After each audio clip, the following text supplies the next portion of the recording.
أهلا وسهلا بكم في قناتكم أومار سبور. هذه القناة المختصة في آخر أخبار المحترفين المغاربة وآخر أخبار المنتخب المغربي والكرة المغربية. فلهذا فضلا وليس أمرا لا تبخلون بالاشتراك في القناة وتفعيل الجرس ليصلكم كل جديد. تواجه المدرب الأرجنتيني سكالوني موجة من الانتقادات اللاذعة في بلاده بعد الجدل الذي أثارته اختياراته لخسر المنتخب في المباريات الودية والتي اعتبرها الكثير بعيدة عن المستوى المطلوب. وذكرت وسائل إعلام أرجنتينية أن سكالوني بات يفضل مواجهة منتخبات ضعيفة لتحقيق مكاسب مالية وتنظيمية بدل خوض اختبارات حقيقية أمام فرق قوية يمكن أن ترفع من أداء لاعبيه وتمنح المنتخب خبرة تنافسية أكبر على الساحة الدولية. ويرى محللون أن تجاهل المباريات أمام منتخبات كبيرة من العيار الثقيل مثل المنتخب المغربي يحرم الأرجنتين من فرصة مهمة لتجريب الخطوط الفنية وتقييم نتائجه قبل البطولات الكبرى. وأكدت التعليقات الصحفية أن التركيز على الجانب المادي على حساب جودة المنافسة قد ينعكس سلبا على مسار المنتخب، خاصة وأن اللقاءات الودية تعتبر مرحلة أساسية لتطوير الأداء وبناء الانسجام داخل المجموعة قبل المواعيد الأساسية. وكان الاتحاد الأرجنتيني قد رفض مواجهة المنتخب المغربي حيث أنه طالب 10 ملايين دولار من أجل مواجهة المنتخب المغربي، لكن الجامعة بقيادة فوزي القجع رفضت رفضا باتا مناقشة العرض وأقفلت ملف المنتخب الأرجنتيني. ويذكر أن المنتخب الأرجنتيني سيواجه إحدى المنتخبات الإفريقية الغير مؤهلة لكأس العالم، الشيء الذي أثار عدة انتقادات للمدرب أسكالوني والذي بات تحت فوهة بركان في الاتحاد الأرجنتيني. لا أحد انتفض في ايندهوفن خلال المباراة الأخيرة على النحو الذي فعله إسماعيل السباري، ولا يقتصر الأمر فقط على مباراة الفريق بالبطولة الهولندية الممتازة الإيريديفيزي، ولكن الأمر يشمل أيضا دوري أبطال أوروبا. إذ تمكن الدوري المغربي من منح ايندهوفن أهدافا حاسمة في المسابقة معا، وبلغت مجملها 9 أهداف في 7 مباريات على التوالي. ففي البطولة الهولندية منح السباري فريقه 7 أهداف في 5 مباريات، حيث سجل أمام أياكس وأمام أكسسيور، وسجل أيضا ضد زفولا وقام أمام إيجليز قبل أن يسجل هاتريك أمام فاينورد.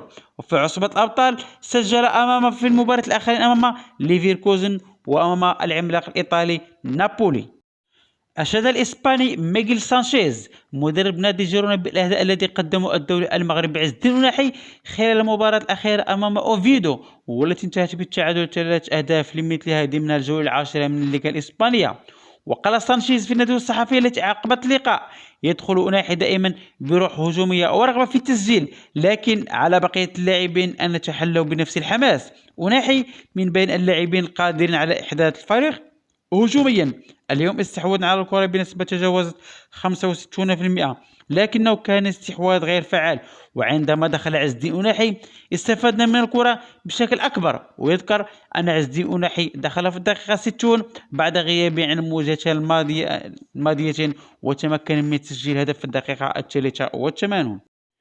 قالت مصادر بأن نادي كامبور الهولندي الذي يلعب له الدوري المغربي إسماعيل بعوف قد توصل برسالة من الإدارة التقنية الوطنية تؤكد أن اللاعب موضوع في اللائحة الأولية للمنتخب المغربي الذي يستعد لكأس أفريقيا التي ستحتضنها المغرب، حتى يكون رهن إشارة الناخب الوطني ولد الركراكي. وبرز بعوف مع المنتخب الوطني لأقل من 20 سنة، وحقق معه لقب كأس العالم بالشيلي، وأكد أحقيته باللعب الفريق الوطني عن جدارة واستحقاق. ما هو الفرق بين حاكمي باريس سان جيرمان وحاكمي مع المنتخب الوطني المغربي؟ الأرقام هي من يصدر الأحكام، لأن حاكمي باريس سان جيرمان هذا العام هو نسخة انفجارية بكل المقاييس، أكبر نجاح ونجاح تهديفي للاعب في مشواره، والتي قادته لأرقام خرافية من حيث الأهداف ومن حيث المساهمات يعجز عنها أحيانا المهاجمون. بينما حاكمي مع المنتخب الوطني ومع وليد ليس هو حاكمي مع إنريكي، حتى وإن كان هو من مرر كرة الهدف للاعب النصيري في مباراة الكونغو، إلا أنه أقل بكثير من حيث الحضور الهجومي مثل ما هو مع فريق باريس سان جيرمان. للتذكير فقط أن أفضل نسخة لحكيمي مع المنتخبات كانت مع طارق سكيتشو في الألعاب الأولمبية في باريس. ربما قد تكون اختيارات المدرب. الكل يعلم أن الناخب الوطني ولد الركراكي في بعض الأحيان فهو محدود تكتيكيا عكس المدرب الإسباني لويس إنريكي الذي يمنح حرية كبيرة لأشرف حكيمي. كم مرة خرج أشرف حكيمي واعتبر أنه يرتاح كثيرا مع المدرب لويس إنريكي لأنه يلعب كوجوكير ودائما يكون متحرر عكس المنتخب الوطني المغربي. نتمنى أن تكون رسالة واضحة للناخب الوطني وليد الركراكي، ويكون حكيمي دوره هجوميا أكثر ما هو دفاعيا في المنتخب الوطني المغربي، لأن في كل مباراة في باريس سان جيرمان نشاهد الإضافة التي يقدمها أشرف حكيمي، إما أنه يسجل أهداف أو أنه يمرر تمريرات حاسمة. وخير دلال المباراة الأخيرة من أصل 3 أهداف سجل أشرف حكيمي هدفين. أعتقد بأن التكتيك الذي يلعب به الناخب الوطني وليد الركراكي هو من يلزم أشرف حكيمي على التقيد بأدوار دفاعية. فكانت هذه إخواني الأخبار التي لدينا اليوم. أتمنى ألا تبخلوا بالاشتراك في القناة وأن تتفاعلوا مع الفيديو، والسلام عليكم ورحمة الله وبركاته.